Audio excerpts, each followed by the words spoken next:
Navigation bar. Indian National Congress. Events like the passage of the Vernacular Press Act in 1878 and the Ilbert Bill of 1882, as well as the reduction of the age limit for the civil services exams in 1876, resulted in a wave of opposition from the middle-class Indians.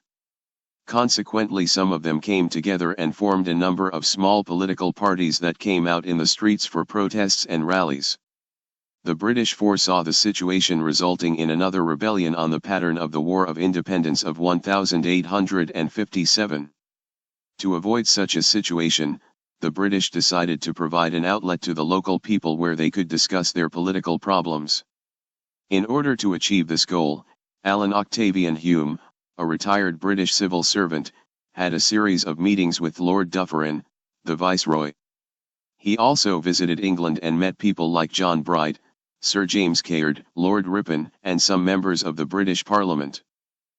Hume also had the support of a large number of Englishmen in India, including Sir William Wedderburn, George Ewell, and Charles Bradlaugh. On his return from Britain, Hume consulted the local Indian leaders and started working towards the establishment of an Indian political organization.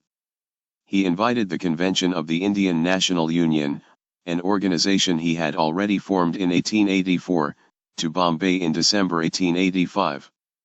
70 delegates, most of whom were lawyers, educationalists, and journalists, attended the convention in which the Indian National Congress was established.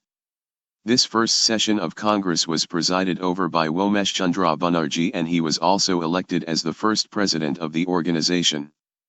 To begin with, Congress acted as a king's party.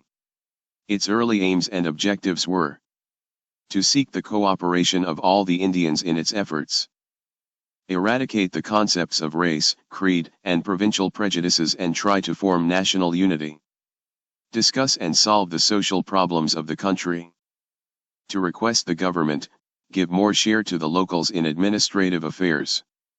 As time went by, the Congress changed its stance and apparently became the biggest opposition to the British government.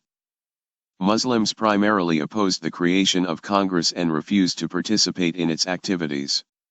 Out of the 70 delegates who attended the opening session of the Congress, only 2 were Muslims. Sir Syed Ahmad Khan, who was invited to attend the Bombay session, refused the offer. He also urged the Muslims to abstain from the Congress activities and predicted that the party would eventually become a Hindu party and would only look after the interests of the Hindus. Syed Amir Ali, another important Muslim figure of the era, also refused to join Indian National Congress.